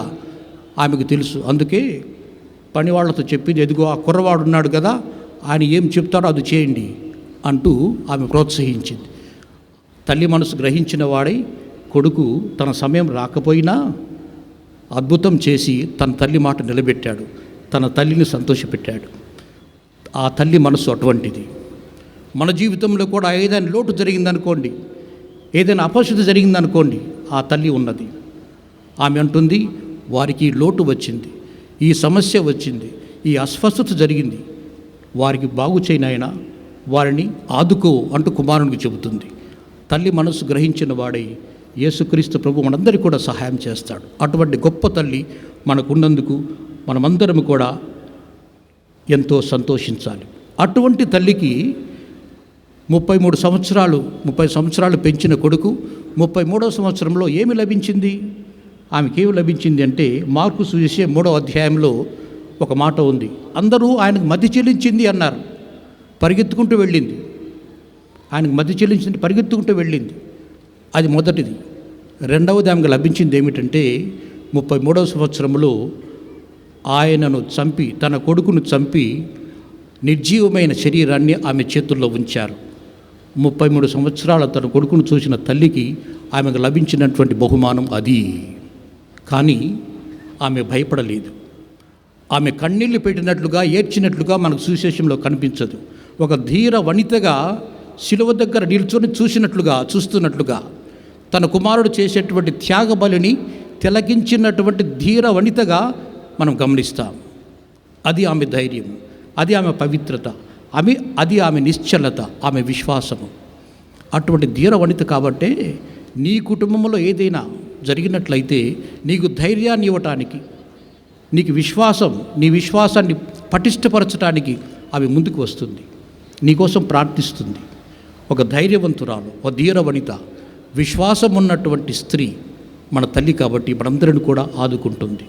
అటువంటి తల్లిని మనం ఎంతో గొప్పగా ఈ పండుగ దినాలలో గౌరవిస్తున్నాము. గుణదల తమిళనాడులో వెలాంగని ఎలాంటిదో తెలుగువారికి అలాంటిది. తెలుగువారి వెలాంగని గుణదల. ఈ ప్రాంతానికి వచ్చిన వారందరూ స్వస్థత పొందుతూ, మరియ తల్లి దీవెనలు పొందుతూ వెళుతున్నట్లుగా మనం గమనిస్తాం. కారణం ఏమిటి? ఆమె విశ్వాస జీవితంలో తనను తాను స్థిరీకరించుకొని మనందరికీ కూడా ఆ గుణాలు నేర్పిస్తూ ఉన్నారు. అందుకే మనమంతా విశ్వాసంతో ఆమె ప్రార్థన సహాయాన్ని కోరుకుంటూ ఇక్కడికి వస్తున్నాము. ఆమెను గౌరవిస్తున్నాము, సంతోషంగా ఒకరినొకరు పలకరించుకుంటున్నాము, సంబరంగా ఉత్సవాలు చేసుకుంటూ ఎంతోమంది అభిషిక్తులైన గురువుల మధ్య మనమందరూ దేవునికి బలిని సమర్పిస్తూ ఆనందాన్ని పొందుతున్నాము, సంతోషాన్ని పొందుతున్నాము, ఆశీస్సులు పొందుతున్నాము. అటువంటి ఆ తల్లి మనందరిని కూడా కరుణించి తన ప్రార్థన సహాయంతో మనకున్నటువంటి సమస్యలు, మనకున్నటువంటి అనేక విన్నపములు భగవంతునికి తెలియపరిచి మనందరినీ ఆశీర్వదించినట్టుగా ఈ దినములలో ఒకరి కోసం ఒకరు ప్రార్థిస్తూ మన విశ్వాసాన్ని వ్యక్తం చేద్దాం. అందరము లేచి మన విశ్వాసాన్ని ప్రకటించదము. ఒకే సర్వేశ్వరుని విశ్వసిస్తున్నాను, అతడు పరలోకమును భూలోకమును కనిపించు కనిపించని సమస్త వస్తువులను సృష్టించిన సర్వశక్తి గల పిత సర్వేశ్వరుని జనితైక పుత్రుడును ఒకే ప్రభువైన యేసుక్రీస్తును విశ్వసించుచున్నాను. ఇతడు యుగ యుగములకు పూర్వమే పిత నుండి జన్మించెను. దేవుని నుండి దేవునిగాను, జ్యోతి నుండి జ్యోతిగాను, నిజ దేవుని నుండి నిజ దేవునిగాను జన్మించెను. జన్మించిన వాడు సృష్టింపబడిన వాడు కాడు, పితతో ఏక స్వభావము కలవాడు. ఇతని ద్వారా సమస్తము సృష్టింపబడెను. మానవులమగు మన కొరకును మన రక్షణము కొరకును పరలోకము నుండి దిగివచ్చెను. పవిత్రాత్మ ప్రభావము వలన కన్య మరియ ద్వారా శరీరము ధరించి మానవుడాయను. మన కొరకు పోన్సియు పిలాతుని క్రింద శిలో మీద కొట్టబడి మరణము పొంది సమాధి చేయబడెను. పవిత్ర గ్రంథములో ఉన్నట్లు 3వ రోజున మరలా జీవముతో లేచెను. పరలోకమునకు ఆరోహణమై పితకుడి ప్రక్కన కూర్చుని ఉన్నాడు. జీవితులకును మృతులకును తీర్పు చెప్పుటకు అతడు మరలా మహిమతో వేయించేయును. అతని రాజ్యమునకు అంతమే ఉండదు. పితాపుత్రుల నుండి బయలుదేరుడు ప్రభువును జీవనదాతయునైన పవిత్రాత్మను విశ్వసించుచున్నాను. ఇతడు పితాపుత్రులతో పాటు ఆరాధన మహిమలను పొందుచున్నాడు. ప్రవక్తల ద్వారా అతడు బోధించి ఉన్నాడు. ఏక పవిత్ర కథోలిక అపోస్తులిక శ్రీసభను విశ్వసించుచున్నాను. పాప విమోచనమునొసగు ఒకే జ్ఞాన స్నానమును అంగీకరించుచున్నాను. మృతుల ఉత్థానమును రానున్న పరలోక జీవితమును నిరీక్షించుచున్నాను. ఆమేన్. ప్రియ సహోదరి సహోదరులారా, గుణదల లూర్దు మాత మహోత్సవములను భక్తుల శ్రద్ధలతో కొనియాడు మనకు ఆ పరిశుద్ధ తల్లి ప్రార్థన సహాయం ద్వారా పరలోక తండ్రి మన విన్నపం అనుగ్రహించినట్లా ప్రార్థించుదము. విశ్వ శ్రీసభ మరియు మన స్థానిక శ్రీసభ కొరకు ప్రార్థించుదము. మన జగద్గురువులు, మన మేత్రాణులు, గురువులు మరియు మఠవాసులు అందరూ ఆరోగ్యంగా ఉండాలని, ఆత్మల రక్షణకు, సంఘ అభివృద్ధి కొరకు చేసే ప్రతి కార్యమును ఫలింపచేయమని మన విజయవాడ పీఠము విశ్వాసమందు సోదర ప్రేమయందు సర్వదా వర్ధిల్లాలని గుణదల మాత మనకు తోడుగా ఉంటూ క్రీస్తు ప్రభుని మార్గంలో నడుచు అనుగ్రహము దయచేయమని అందరూ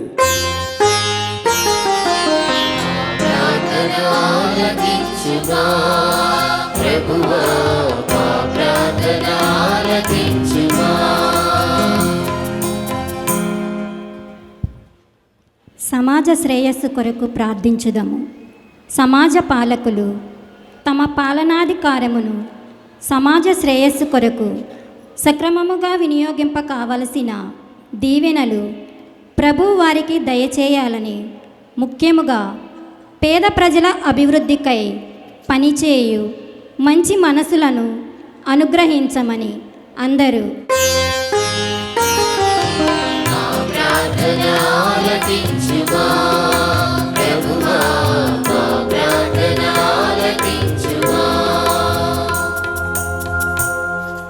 గుణదల మాత పుణ్యక్షేత్ర అభివృద్ధి కొరకు ఈ పుణ్యక్షేత్రము దినదినాభివృద్ధి చెందాలని, ఇచ్చటకు వచ్చే ప్రతి విశ్వాసిని ప్రభువు మెండుగా ఆశీర్వదించాలని, అందరి ఆధ్యాత్మిక మేలు కొరకు వివిధ విధి నిర్వహణల్లో సహాయపడుతున్న యాజకులను, మఠవాసులను, సంఘస్థులను, వివిధ సహాయక బృందాలను గుణదల లూర్దుమాత వేడుదల ద్వారా ప్రభువు వారిని దీవించాలని, వారి కుటుంబ అవసరాలను కరుణించాలని అందరూ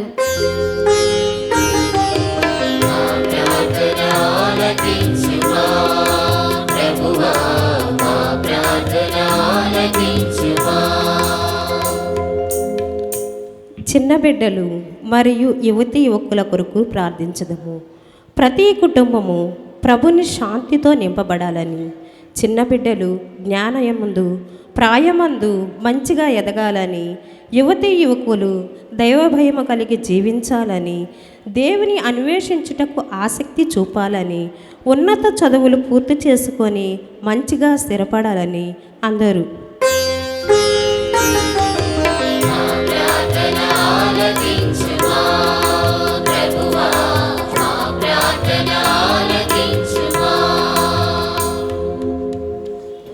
మన పూర్వీకుల ఆత్మల కొరకు ప్రార్థించుదాము. ఈ పుణ్యక్షేత్ర అభివృద్ధికి కృషి చేసి మరణించిన వారికి క్రీస్తునందు పునరుత్థాన భాగ్యము కలగాలని, ఈ మహోత్సవములలో ప్రత్యక్షంగాను సామాజిక మాధ్యమముల ద్వారాను పాల్గొంటున్న వారి కుటుంబములలో మరణించిన వారికి పాప మన్నింపును, నిత్య విశ్రాంతిని ప్రసాదించమని అందరూ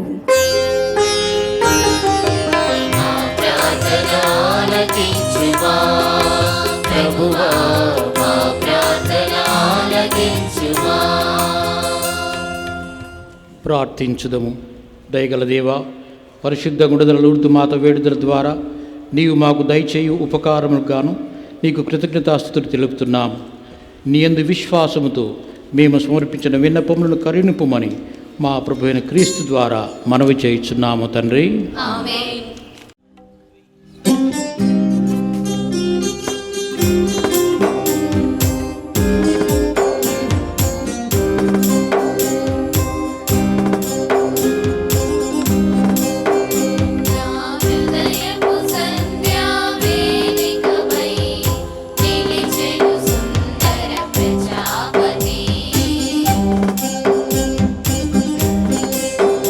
నా హృదయపు సంధ్యా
నా హృదయపు సంధ్యావేదికపై నిలిచెను సుందర ప్రజాపతి. నా మానస కుటీరలో గిరిలో హాయిగా మ్రోగెను సంధ్యారాగం సంధ్యారాగం.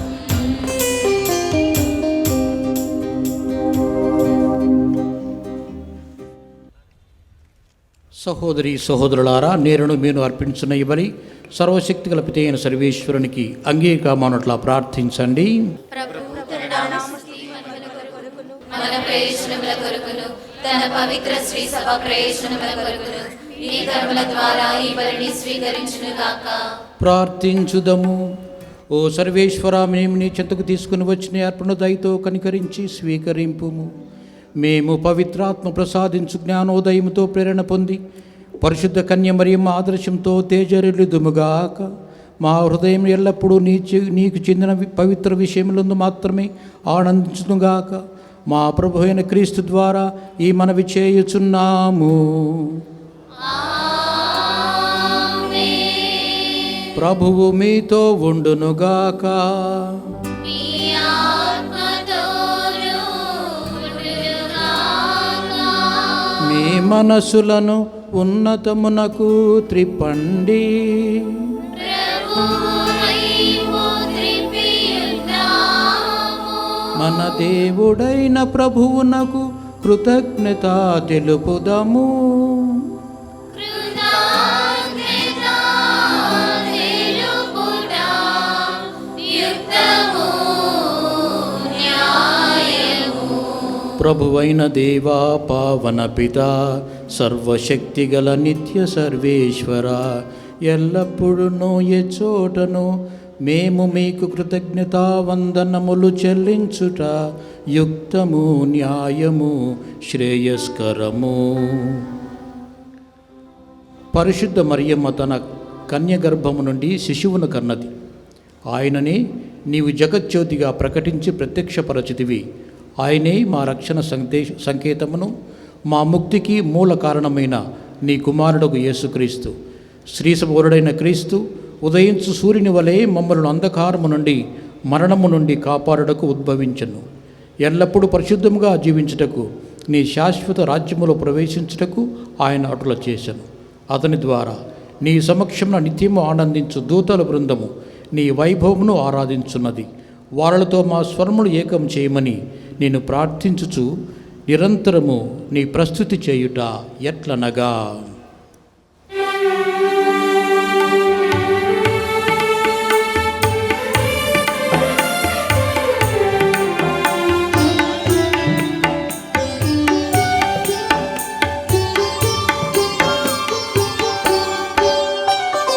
దయాధిపతి అయిన సర్వేశ్వరుడు పవిత్రుడు పవిత్రుడు పవిత్రుడు.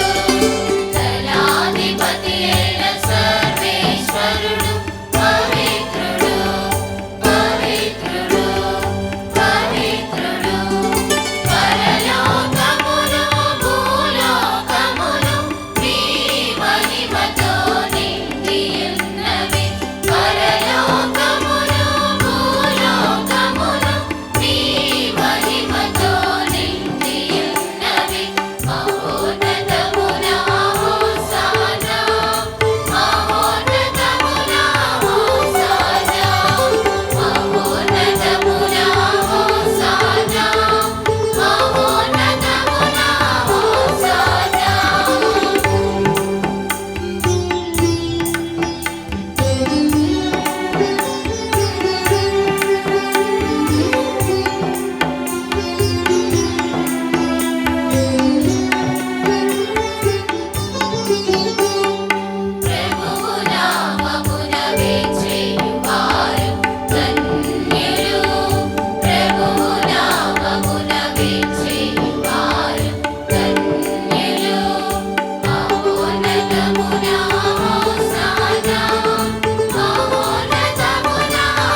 పావన పిత, నీవు నిక్కముగా పవిత్రుడవు, నీ సృష్టి అంతే నేను స్తుతించుట యుక్తము.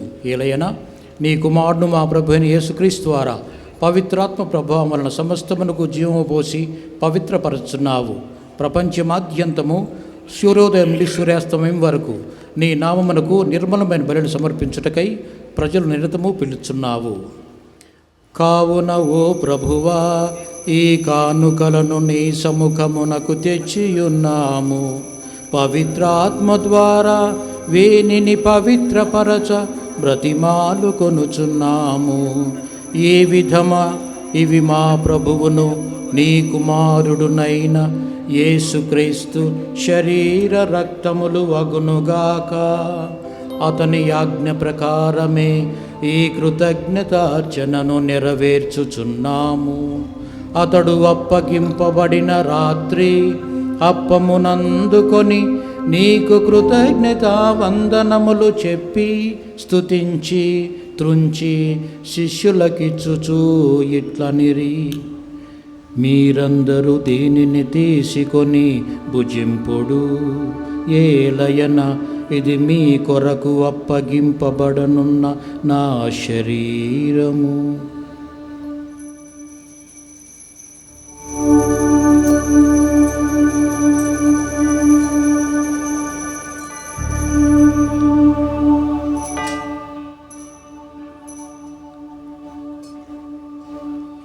ఆ విధముగనే భోజనానంతరము పాత్రమునందుకొని మరల కృతజ్ఞతా వందనములు చెప్పి స్తుతించి శిష్యులకిచ్చుచూ ఇట్లనిరి, మీరందరూ దీనిని తీసుకొని దీని నుండి పానము చేయుడు.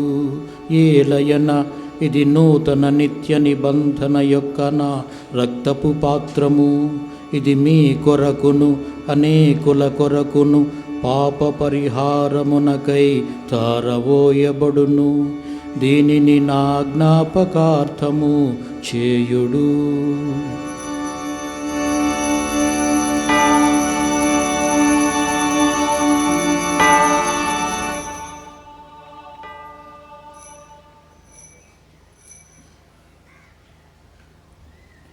ఇది విశ్వాస రహస్యము.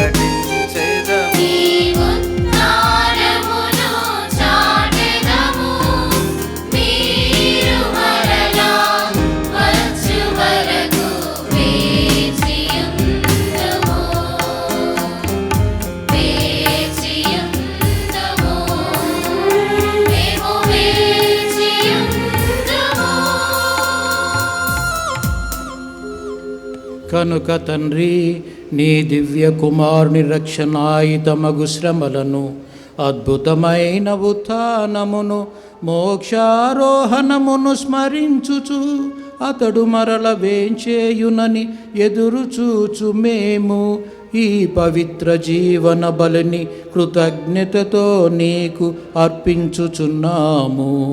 నీ పవిత్ర శ్రీ సభ యొక్క కానుకను ప్రీతితో వీక్షింప ప్రతిమాలు కొనుచున్నాము. తన మరణము ద్వారా మమ్ము నీతో సఖ్యపరచిన నీ కుమారుని బలిని స్వీకరింపుము. మేము అతని శరీర రక్తములతో పోషింపబడి పవిత్రాత్మతో నింపబడి అతని యందు ఏక శరీరము ఏక మనసు కలిగియుండునటులా దయచూపుము. అతడు మమ్ము నీకు నిత్యార్పణముగా రూపొందించునుగాక. నీవు ఎన్నుకొనిన పుణ్యాత్ములతోనూ ముఖ్యముగా పవిత్ర కన్యయు దేవమాత అయిన మరియమాతతోనూ ఆమె భర్తయగు పరిశుద్ధ జోజప్ప గారితోనూ ధన్యులైన అపోస్తులతోనూ వేదసాక్షులతోనూ సకల పునీతులతో పాటు మమ్మును మోక్ష భాగ్యమునకు వారసులను చేయుము. ఏలైనా వీరి విజ్ఞాపన ప్రార్థనల నిరవధిక సహాయముపై మేము ఆధారపడి ఉన్నాము.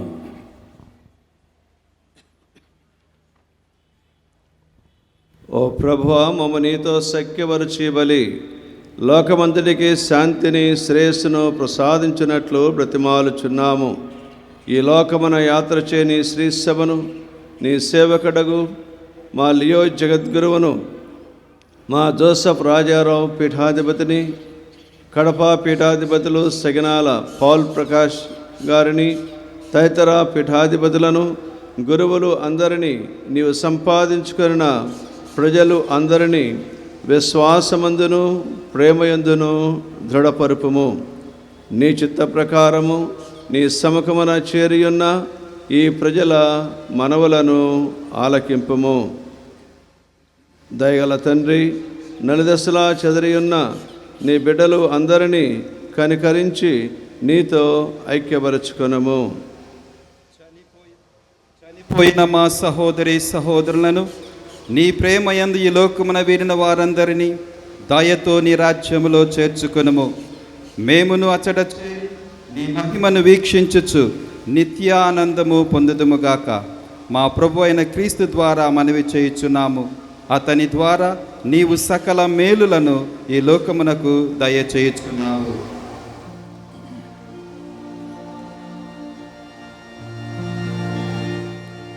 క్రీస్తు ద్వారా, క్రీస్తుతో, క్రీస్తునందు సర్వశక్తి గల పితయైన సర్వేశ్వర పవిత్రాత్మతో ఏకమయ్యుండు నీకు యుగ యుగములు గౌరవ మహిమలు కలుగునుగాక.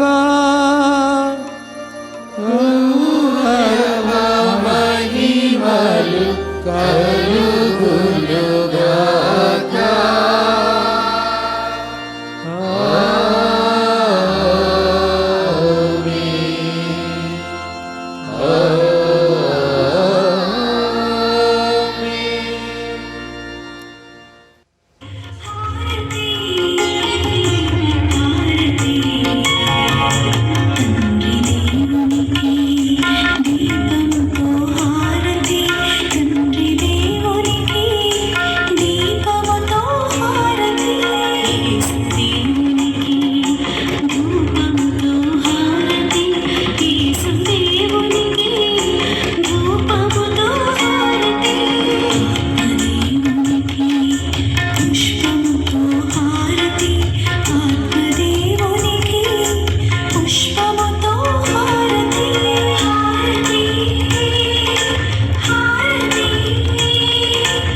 మన రక్షకుడిచ్చిన పరమోపదేశం అనుసరించి ప్రార్థింప సాహసింతము. పరలోకమందున్న మా తండ్రి, నీ నామం పూజింపబడునుగాక, నీ రాజ్యము వచ్చునుగాక, నీ చిత్తము పరలోకమందు నెరవేరునట్లు భూలోకమందు నెరవేరునుగాక. నానాటికి కావలసిన మా అన్నము మాకు నేటికి అనుగ్రహింపుము. మా యొద్ద అప్పుబడిన వారిని మేము మన్నించినట్లు మా అప్పులో నీవు మన్నింపుము. మమ్ము శోధనయందు ప్రవేశింపనివ్వక కీడులో నుండి మమ్ము రక్షింపుము. ప్రభువు, అన్ని కీడుల నుండి మమ్ము రక్షింపుము. మా ఈ రోజులలో మాకు శాంతిని ప్రసాదింపుము. నీ దయానుగ్రహం వలన పాపం నుండి మా విముక్తులను చేసి అన్ని కలుత నుండి సర్వదా కాపాడుము. మీ మోక్షానందమును మా రక్షకుడైన యేసుక్రీస్తు ఆగమమును నిరీక్షించుచుందుము. మీదే రాజ్యము, మీదే అధికారము, మీదే మహిమ. శాంతి మీకు అనుగ్రహించున్నాను, నా శాంతిని మీకు ఇచ్చున్నాను అని నీ అపోస్తులతో వచించిన ప్రభు అయిన యేసువా, మా పాపములు లెక్కింపక నీ శ్రీసభ విశ్వాసమును వీక్షింపుము. నీ చిత్త ప్రకారం నీ సభకు శాంతిని ఐక్యమును అనుగ్రహింపుము. యుగ యుగములు జీవించుచు పరిపాలించు ప్రభువా. ప్రభుని శాంతి ఎల్లప్పుడూ మీ అందరితో ఉండునుగాక. ఒకరికొకరము సమాధానం తెలుపుకుందాము.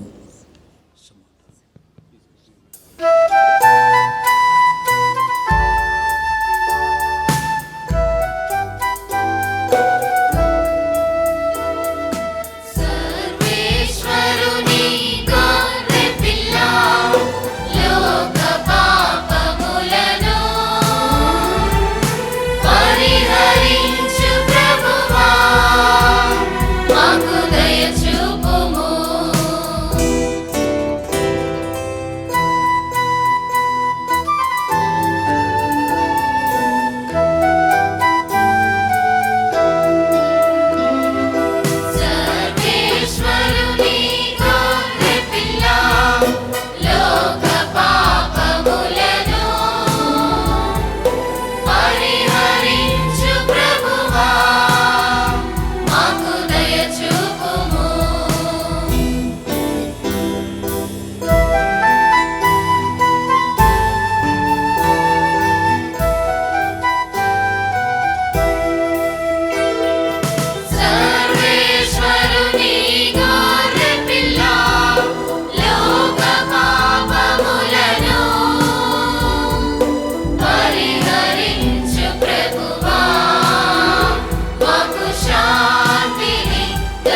ఇదిగో సర్వేశ్వరుని గొర్రెపిల్ల, ఇదిగో లోక పాపములను పరిహరించు ప్రభువు. గొర్రెపిల్ల విందుకు పిలువబడిన వారు ధన్యులు. ప్రభువా, మీరు నా ఇంట ప్రవేశించుటకు నేను పాత్రురాలను కాను, కానీ మీరు ఒక మాట పలికిన నా ఆత్మ స్వస్థత పొందును.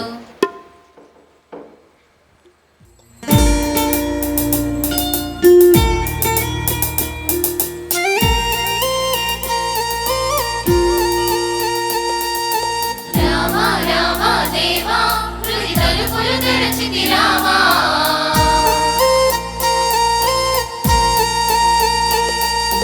రామా రామా దేవా, యద సదనపు అధిపతి కావా.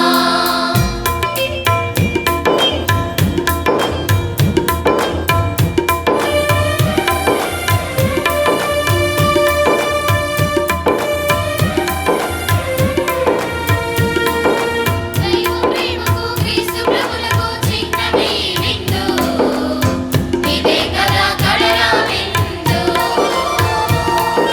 ప్రభుని జనులకు లోక శాంతికి మూలమే విందు,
నన్ను కరుణించుము ఈ క్షణము. నీవే నీవే రాజా, నన్ను దీవించుము అనుక్షణము. నీవే నీవే రాజా, నన్ను కరుణించుము ఈ క్షణము. నీవే నీవే రాజా, నన్ను దీవించుము అనుక్షణము. నీవే నీవే రాజా, నన్ను కరుణించుము ఈ క్షణము. నీవే నీవే రాజా, నన్ను దీవించుము అనుక్షణము. నీవే నీవే రాజా, నన్ను కరుణించుము ఈ క్షణము. నీవే నీవే రాజా, నన్ను దీవించుము అనుక్షణము.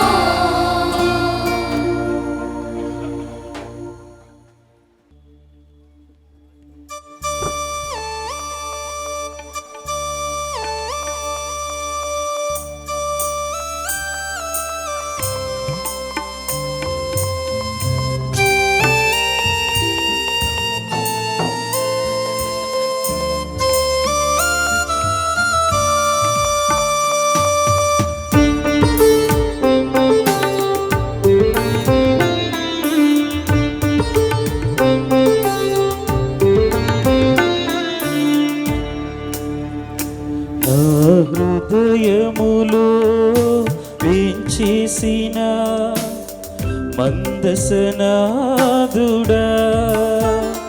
దివ్య భోజ్యముగా నాలో ఉన్న అప్పరూపుడా. హృదయములో వేంచేసిన మందసనాదుడా, దివ్య భోజ్యముగా నాలో ఉన్న అప్పరూపుడా.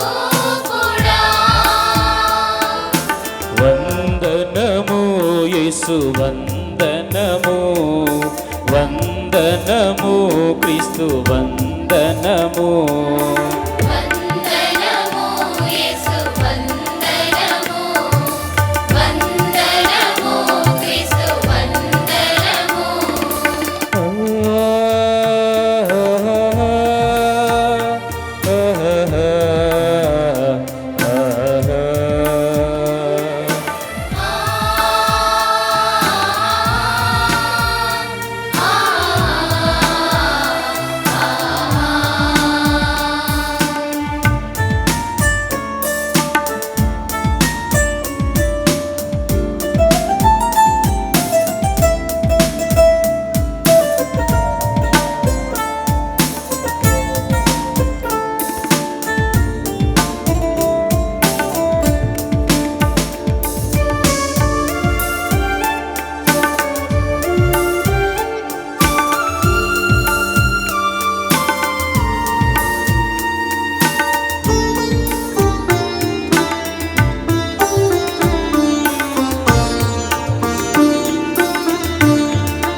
ఆత్మకు ఆహారముగా అరుదించిన ప్రభువా,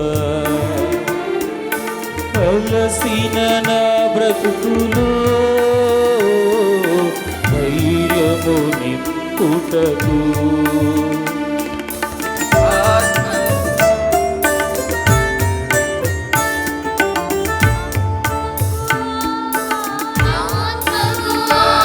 ఆహారముగా అరుదించిన ప్రభువా, అలసిన నా బ్రతుకులో ధైర్యము నింపుటకు. ఆత్మబంధువుగా పెంచేసిన ప్రభువా, ఆత్మబంధువుగా వేంచేసిన ప్రభువా, యేసు దైవమా, శ్రీ యేసు దైవమా. వందనము యేసు వందనము, వందనము క్రీస్తు వందనము. వందనము యేసు వందనము, వందనము క్రీస్తు వందనము.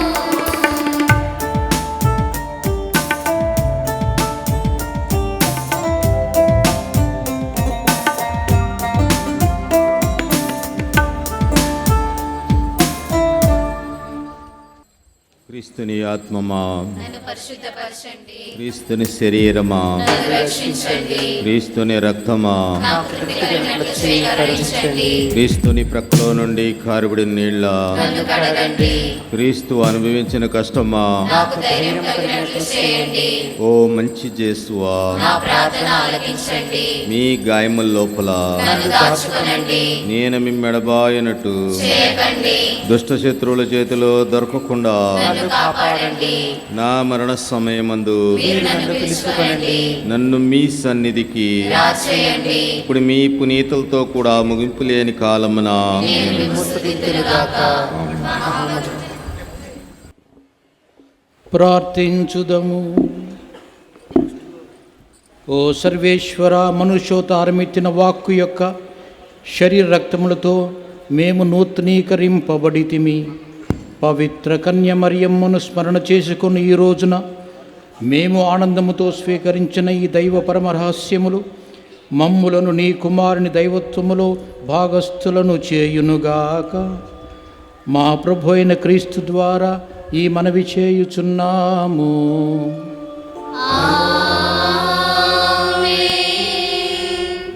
ఇప్పుడు గుణదలమాత పుణ్యక్షేత్ర రెక్టర్, విచారణ గురువులు గురుశ్రీ ఏలేటి విలియం జయరాజ్ ఫాదర్ గారు వందన సమర్పణ చేస్తారు.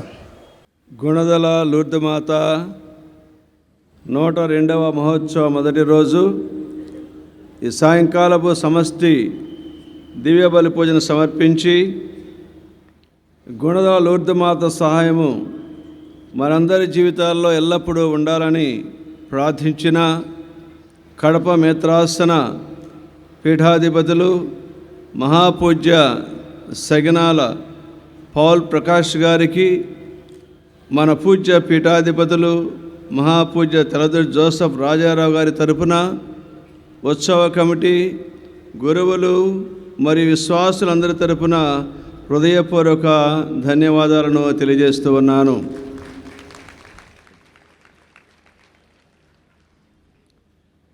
ఈ దివ్య బలి పూజలో మనందరి కొరకు ప్రార్థించిన మన పీఠాధిపతులు మాన్యశ్రీ తెలదుర్తి జోసఫ్ రాజారావు గారికి కృతజ్ఞతలు తెలియజేస్తూ ఉన్నాను.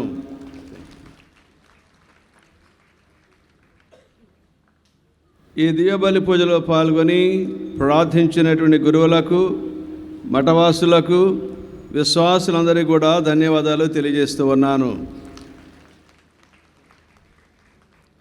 పూజాపీఠాన్ని అలంకరించి దివ్య పూజకు సిద్ధపరిచినటువంటి నిర్మలా సిస్టర్స్కు ధన్యవాదాలు తెలియజేస్తూ ఉన్నాను.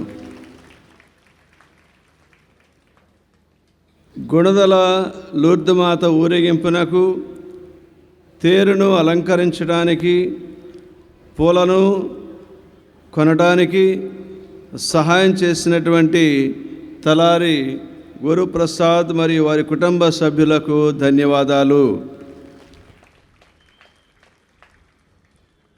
ఈ పూజాపీఠాన్ని అలంకరించడానికి పువ్వులను సమర్పించినటువంటి శ్రీ కొట్టు అంతోని, శ్రీ సాతులూరి దావీదురాజు, శ్రీ బండి చంద్రం, శ్రీ బోరగ రత్నరాజు మరియు వారి కుటుంబాలకు ధన్యవాదాలు తెలియజేస్తూ ఉన్నాను. పూజా పాటలను ఆలపించి దేవుని భక్తియుతంగా స్తుతించడానికి సహాయపడిన కొండపల్లి విచారణ గాయక బృందానికి, నిర్వహించినటువంటి పూజ్య గురువులు మేడేపల్లి థామస్ గారికి ధన్యవాదాలు తెలియజేస్తూ ఉన్నాను. నన్ను ఈ పవిత్రమైనటువంటి ద్విపూజా బలికి ఆహ్వానించినటువంటి మన పీఠాధిపతులు తెలగుతోటి జోసఫ్ రాజారావు గారి తండ్రి గారికి నేను కృతజ్ఞతను చెల్లిస్తున్నాను. వారు నాకు గురుతుల్యుడు, చాలా కాలం నుండి తెలిసినటువంటి వ్యక్తి. రోమ్ నగరంలో నేను చదువుకుంటూ అలాగే వైస్ రెక్టర్గా పనిచేసేటప్పుడు బిషప్ గారు అక్కడ పెద్ద పదవిని అలంకరించి మా అందరికీ ఎంతో ఆదర్శాన్ని చూపేవారు. రోమ్ నగరంలో వారికి తెలియని విశేషం అంటూ లేదు, బెంగళూరులో వారికి తెలియని విశేషం అంటూ ఏమీ లేదు. అపారమైనటువంటి అనుభవము వారికి ఉన్నది. అనుభవముల గని ఆయన. అందువల్ల ఆయన అనేక విషయాలను మేము ఆయన నుండి నేర్చుకుంటాము, ఆయన సంప్రదిస్తాము. భగవంతుడు వారికి ఎంతో మంచి జ్ఞానాన్ని ఇచ్చారు. అలాగే దైవ సేవలో అంకిత భావాన్ని వారికి ఇచ్చినట్లు మనమంతా గ్రహిస్తున్నాం. దేవుడు వారిని సంపూర్ణంగా ఆశీర్వదించి మంచి ఆరోగ్యంతో కాచి కాపాడాలని నేను మనసారా కోరుకుంటూ వారికి నా వందనాలు సమర్పిస్తున్నాను. Thank you your lordship. నేను 2000 ప్రాంతంలో రోము నుండి ఇక్కడ వచ్చినప్పుడు ఏలేటి జయరాజ్ ఫాదర్ గారు కొంచెం లావుగా ఉండేవాళ్ళు. ఇప్పుడు నేను గుర్తుపట్టలేకపోయాను, సన్నగా అయిపోయారు. బహుశా వారు చేస్తున్న శ్రమ అటువంటిదేమో, అందువల్లనే కొంచెం సన్నబడిపోయారు. ఆ అభివృద్ధి కార్యక్రమాలు ఇక్కడ చూస్తూనే తెలుస్తున్నాయి. ఇంత మంచి వాతావరణము, ఇన్ని అభివృద్ధి కార్యక్రమాలు, దైవ సేవ, మానవ సేవ, ఇవన్నీ కూడా ఎంతో గొప్పగా ఉన్నటువంటి ఈ పుణ్యక్షేత్రము వారి చేతులలో, వారి యొక్క ఆధ్వర్యంలో అనేక విధాలుగా ఇంకా ఎక్కువగా విరాజిల్లాలని మనసారా కోరుకుంటూ వారికి నా వందనాలు సమర్పిస్తున్నాను.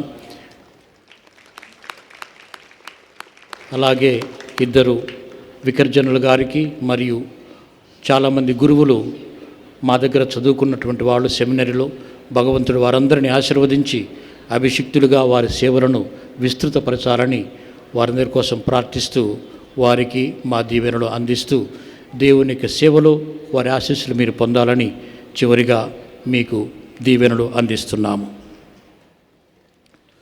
ప్రభువు మీతో ఉండునుగాక.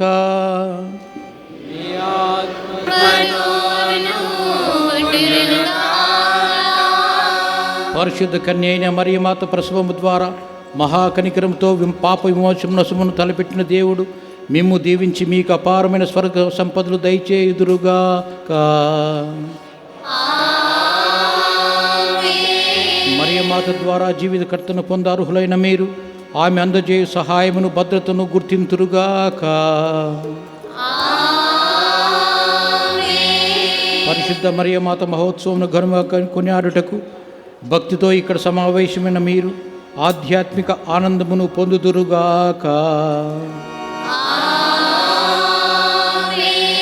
సర్వశక్తిగల సర్వేశ్వరుడు పితా పుత్ర పవిత్రాత్మ మిమ్మందరినీ ఆశీర్వదించి కాపాడుదురుగాక.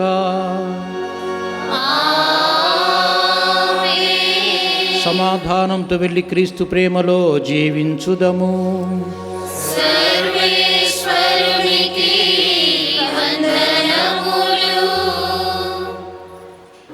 మనందరి కొరకు సమష్టి దివ్య బలి పూజను సమర్పించి మన కొరకు ప్రార్థించినటువంటి మహాఘనత వహించిన పూజ్యులు డాక్టర్ సగినాల పౌల్ ప్రకాష్ పీఠాధిపతులు, కడప పీఠాధిపతులను మన విజయవాడ మెత్రాసన పీఠాధిపతులు తొలగితోటి జోసఫ్ రాజారావు గారు సన్మానిస్తూ ఉన్నారు. మన కరతల ధ్వనులతో అభినందనలు తెలియజేద్దాం. అదేవిధంగా పుణ్యక్షేత్ర రెక్టర్ గారు కూడా మన బిషప్ గారితో కలిసి కడప పీఠాధిపతులను సన్మానిస్తూ ఉన్నారు. గట్టిగా చప్పట్లు కొడుతూ మన అభినందనలు తెలియజేసుకుందాం.